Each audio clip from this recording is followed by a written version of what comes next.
You are watching Scene Zone, ang access pass sa concerts and fan meets of your favorite stars.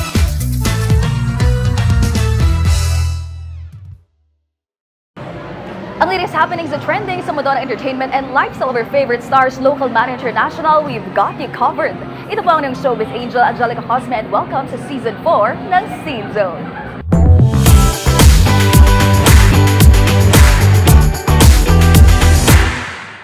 On today's episode of Scene Zone, muli nagsama-sama ang ilang Thai-BL fans para naman sa GMMTV Fan Day 13 in Manila. Back-to-back kilig ang hatid ng isang balik Pinas at isa namang first fan meet dito sa bansa. Last July, muli na namang naramdaman ang off-gone fever sa bansa. Ang Thai stars sa sina Off, Jumpol at Gon at Tapan na bumida sa mga seryeng Theory of Love, Not Me, Our Sky at Love from Outer Space, muling binisita ang Philo Babbies bilang bahagi ng GMMTV Fan Day 13 in Manila. Ang Sky Dome na puno ng green lights at banner na may promise na Off-Gun at Babbies hanggang dulo. Ito na ang ika-4 na pagbisita ng Thai actors sa Pinas. And Asian Award. And today, Ebeluga, Benka Tree.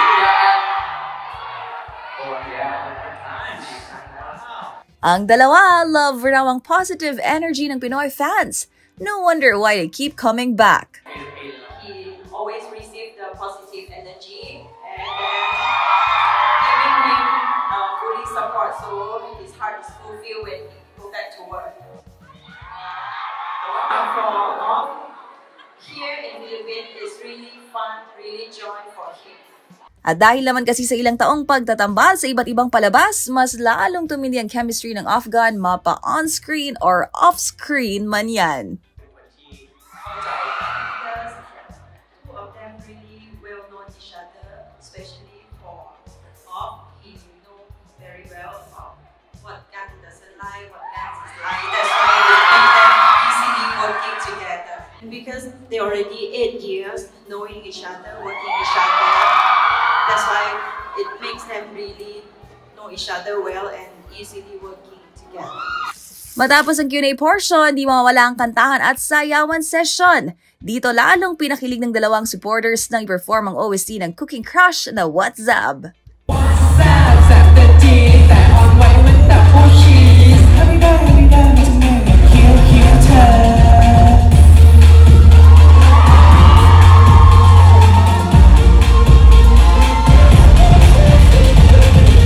Hinara na naman ni Off ang Babbies sa kantang In the End.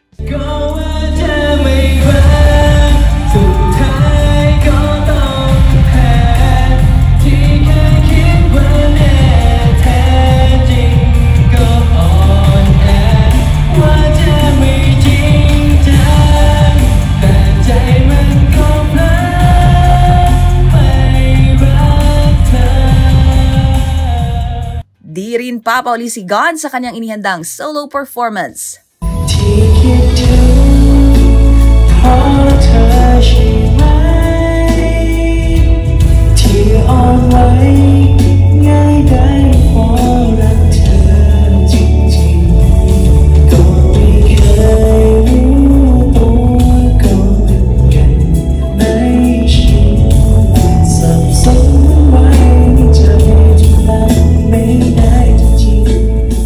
At lalo pang naghiyawan ng fans ng sumayaw ang dalawa ng smash hit Pantropiko ng Nations girl group na BINI.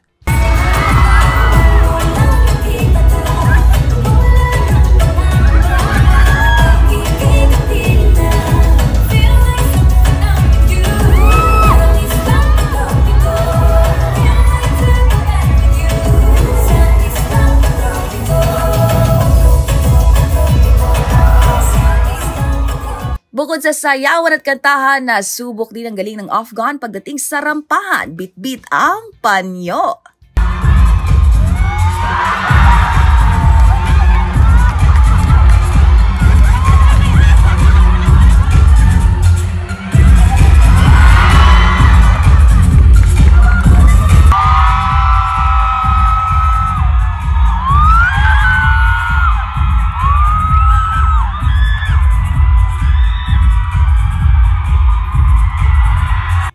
Pinoy na bayong.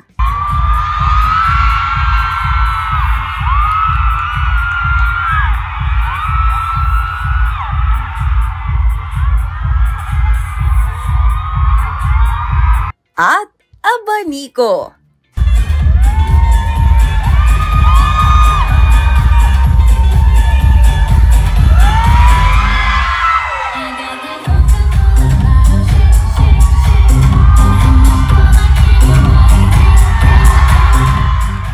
Kilig vibes din ang hatid ng sumabak ito sa game na may kinalaman naman sa sinigang.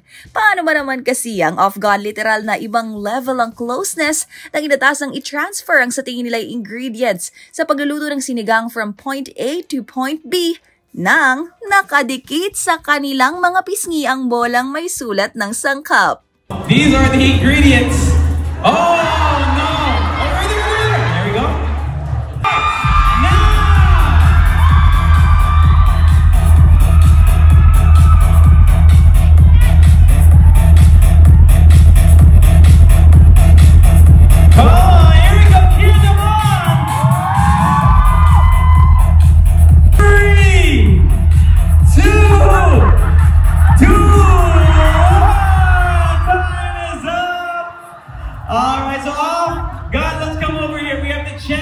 Ang Chai Stars minsan na rin daw nakatikim ng sinigang. Have you been able to try sinigang? Have you tried sinigang already? Long lahap. Yeah, he did try before. Yeah. For sure na may talagang unforgettable at hashtag new core memory unlocked para sa maraming babis dahil na rin sa iba't ibang perks na ipinagkaloob sa naturang event, katulad na lamang ng makasama sa picture ang kanilang idols.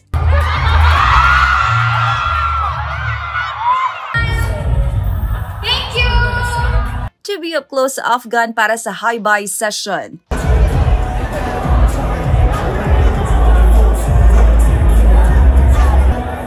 Left side of the stage.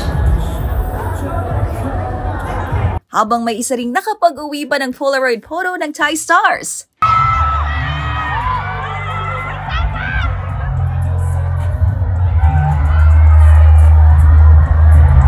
Thank you very much.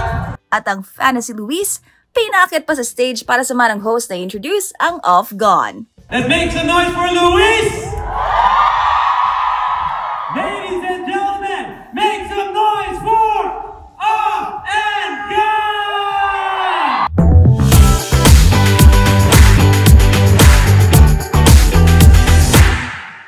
Bibitinin muna namin kayo, wag po kayong aalis at magbabalik ang Scene Zone 4. BRB!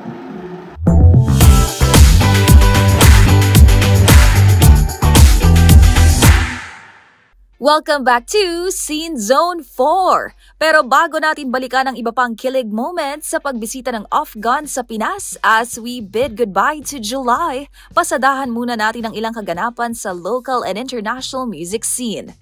First on the list, ang nagdaang opening ceremony ng makasaysayang 2024 Paris Olympics. Maliban kasi sa pagsasama-sama ng mga atleta mula sa iba't ibang panig ng mundo, trending topic din ang pagbabalik live performance ng binansagang Queen of Power Ballads na si Celine Dion matapos ang 4 na taon. Si Celine ang final show-stopping act matapos ang 4-hour parade ng nasa 7,000 athletes.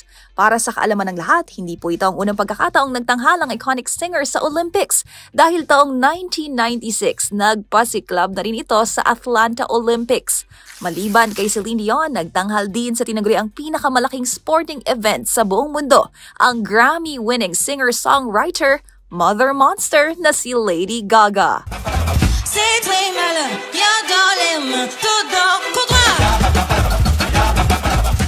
Nitong Hulyo rin, sunod-sunod ang paggawa ng ingay sa labas ng bansa ng mga ipinagmamalaki nating P-pop group. Gaya na lamang ng tinaguriang Kings of P-pop SB19 na wagi bilang Favorite Asian Act sa 2024 Kids' Choice Awards ng Nickelodeon. Sila ang kauna-unahang P-pop group na nakasungkit ng naturang titulo. Kasabay naman ang achievement ng mahalima bilang grupo, abala rin ito sa kanilang solo careers.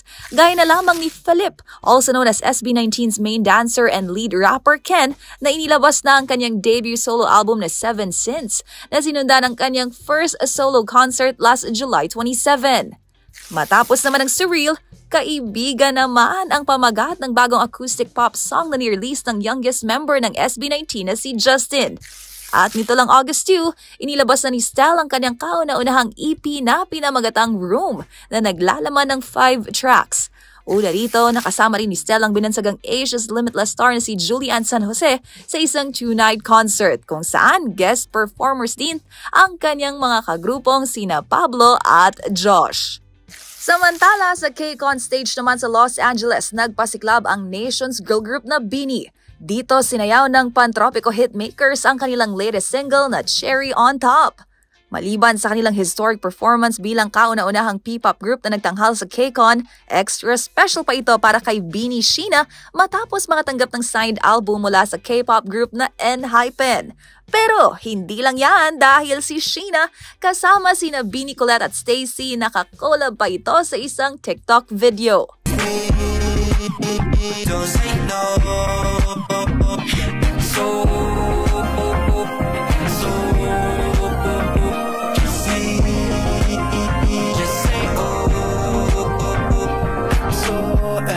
Batay naman sa anunsyo ng grupo, mula Oktubre, minove sa November 16 and 17 ang Grand BINIverse ng Nations Girl Group. Matapos ang P-Pop Kings at Nations Girl Group, doon naman tayo sa All-Filipino Global Pop Group. Nito lang din July, panibagong milestone ang nakamit ng Horizon sa kanilang career matapos mapili bilang brand ambassador ng isang global speaker brand. Ito ang first major endorsement deal ng Lucky 7 mula nang mag-debut bilang grupo sa ilalim ng MLD Entertainment noong nakaraang taon. Usapang OPM pa rin tayo. Isa ka rin ba sa mga na-LSS sa viral song na Dilaw ng rising artist na si Maki? Di na maghanap ng kung anong sagot sa mga tanong dahil ikaw ang katiyakan ko. Ang singer-songwriter na ito pinaghaharian ng Billboard Philippines chart sa loob ng 4 na magkasunod na linggo. Si Maki, number 1 sa parehong Hot 100 at Top Philippine Songs rankings. Nahigitan lang naman ito sina Billie Eilish at Sabrina Carpenter. Last July 12 naman, inilabas ng American rap icon na si Eminem ang US album nitong The Death of Slim Shady. Laman ang kantang Head Honcho featuring walang iba kundi ang Pinoy pride na si Easy Mill. Sa kantang ito ni Eminem, nag-rap ng Tagalog si Easy Mill o Ezekiel Miller na tubong Olongapo. Kung matatandaan, last year pumirma ng kontrata sa Shady Records at Aftermath Entertainment music labels ni Eminem at Dr. Dre ang Fil-Am rapper. Sa mundo naman ng K-pop, ikinatuwa ng Blackjacks of fans ng 21 na across the globe ang anunsyong muling magsasama-sama sina CL, Parkbomb, Minzy at pambansang krung-krung Sandara Park para sa isang world tour. Ito ay bilang pagdiriwang ng Fire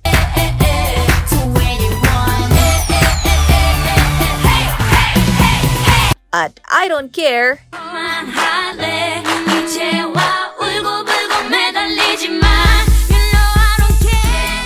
hitmakers sa kanilang 15th anniversary.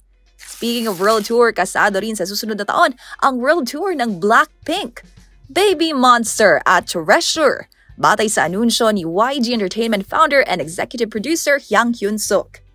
Sa gitna naman ng kanilang mandatory military service, wala pa ring humpay ang sorpresa ng K-pop supergroup BTS para sa armies. Dito lang din Hulyo, inilabas na ng lead vocalist ng Bangtan Boys na si Jimin ang kanyang second solo album na Muse. Naglalaman ito ng Smeraldo Garden Marching Band, Be Mine, fan song na Closer Than This at Who.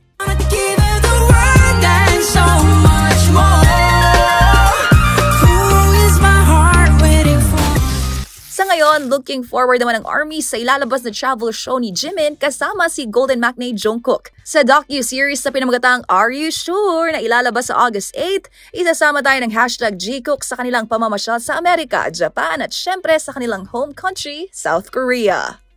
Panibagong milestone naman ang nakamit ng New Jeans. Ito'y matapos italaga ang 5-member girl group bilang honorary ambassadors to promote South Korea's tourism. Itinuturing naman itong karangalan ng super shy hitmakers sa tangakong ipopromote ang unique charms ng kanilang bansa. Dito lang July, ipinagdiwang ni Daniel, Minji, Hani, Herin at Hae ng kanilang 2nd anniversary bilang grupo. Habang Follow Again concert film naman ang regalo ng 17 para sa Carrots. Ang favorite moments at kilig feels sa nagdaang follow tour ng Maestro Hitmakers masisilayan sa big screen sa August 21. Hello, we are 17! Carrots around the world, welcome to this special cinema presentation of our 2024 concert at Korea's Seoul World Cup Stadium. Wow! Relive your favorite moments and create new memories with 17 on the big screen. At syempre ang kukumpleto sa lista ng mga malalaking kaganapan noong July, ang announcement ng ilang Korean stars sa kanilang pagbabalik Pinas. Gaya na lamang ng K-pop group na Stray Kids. Sa November 23, dadalhin ng grupo ang kanilang Dominate concert tour sa Philippine Arena sa Bulacan. Ang kanilang kalalabas lang na 9th mini album na pinamagatang 8, nag-debut at number 1 sa Billboard 200 chart. Mga gunita na nasa bansa rin ng grupo last December para sa Asia Artist Awards, kung saan 3 parangal ang nasungkit nito, kabilang na ang Stage of the Year. At maliban sa Philo Stays, for sure hinahanda na rin ng Philo Showels ang kanilang wallets para naman sa pagbabalik bansa ng SHINee member na si Taemin. Sa November 24 naman nakatakdang ganapin ang Ephemeral Gaze Tour in Manila ng binansagang Ace of Aces. Kung matatandaan, nasa Pinas din ito noong Oktubre kung saan nagkaroon ng mega fangirl moment sa Korean superstar, si megastar Sharon Cuneta. Sa mundo naman ng Thai drama, muling nagsama-sama ang Philo Freen Becky Stans o fans ng Thai GL stars sa sina Freen Sarocha at Becky Armstrong para sa Philippine premiere ng kanilang pelikulang Uranus 2324 nitong July 7. Ang chemistry ng dalawa sa kanilang big screen debut talagang 10 out of 10 para sa mga tagahanga. Kung matatandaan, mainiting sinubaybayan ng Thai drama fans ang Gap the series na pinagbidahan ng Freen Becky. Ngayon naman, balikan na ulit natin ang ilan pang off-gone in Manila moments last July. Sa pagtatapos nga ng show, buhay na buhay pa rin ang crowd. Dito, pinanood din ng Thai BL stars ang inihandang message ng kanilang dedicated fans.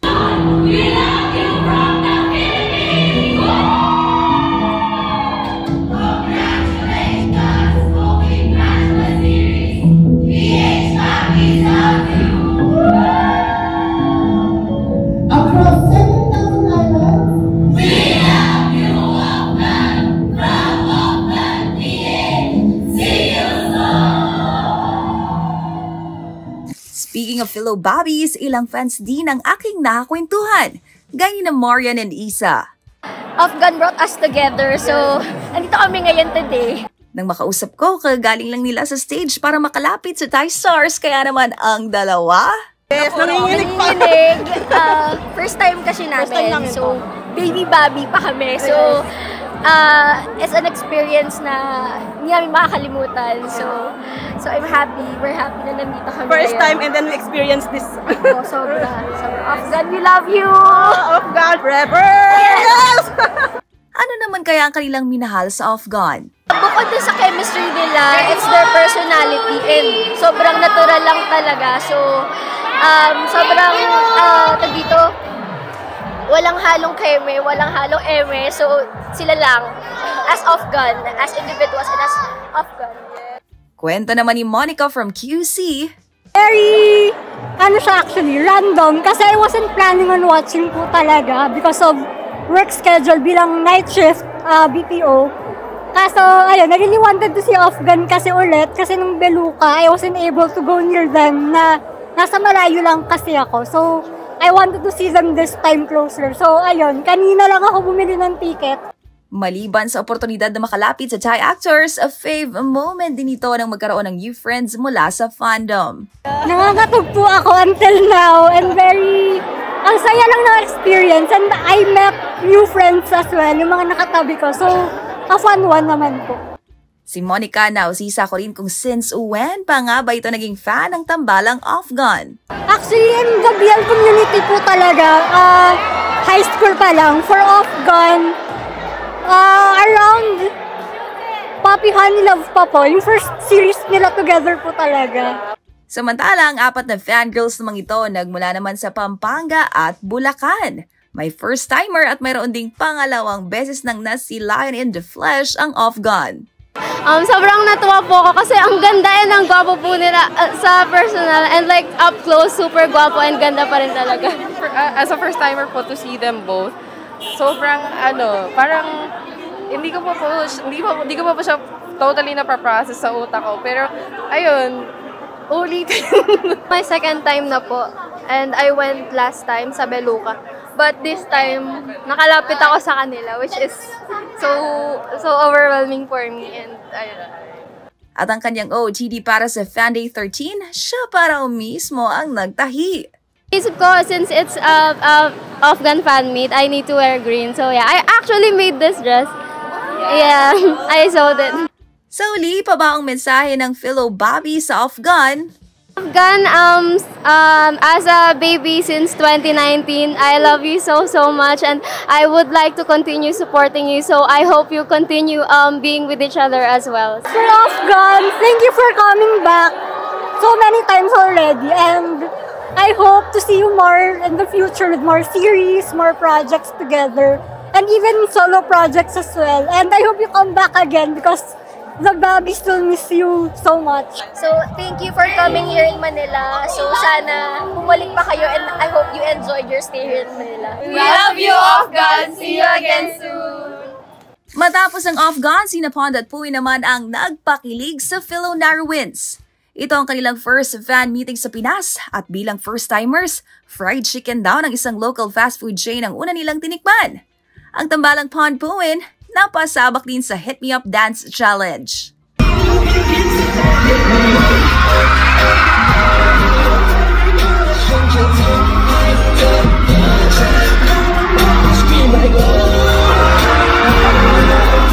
Ilan sa mga pinagbidahang serye ng dalawa ay Fish Upon the Sky, Never Let Me Go, at We Are. At yan ang kalahating oras ng saya at kilig na hatid ng inyong favorite Thai stars. Next week, ito naman ang dapat mong abangan. Huwag mong sasaktanan, magtitiwalang pag-ibig. Ilang paunahan na ba? Okay, mas interesting. Point ko ito yung antukin. Hindi, apektado. Apektado rin ako, apektado. Alam mo yung kulay ng bedsheet eh. Huwag mong palalampasin yan dito lang sa Season 4 ng Scene Zone. Mula sa kauna-una sa Pilipinas, DZRH, ang paunin ng Showbiz Angel, Angelica Cosme, sama-sama tayo, Pilipino.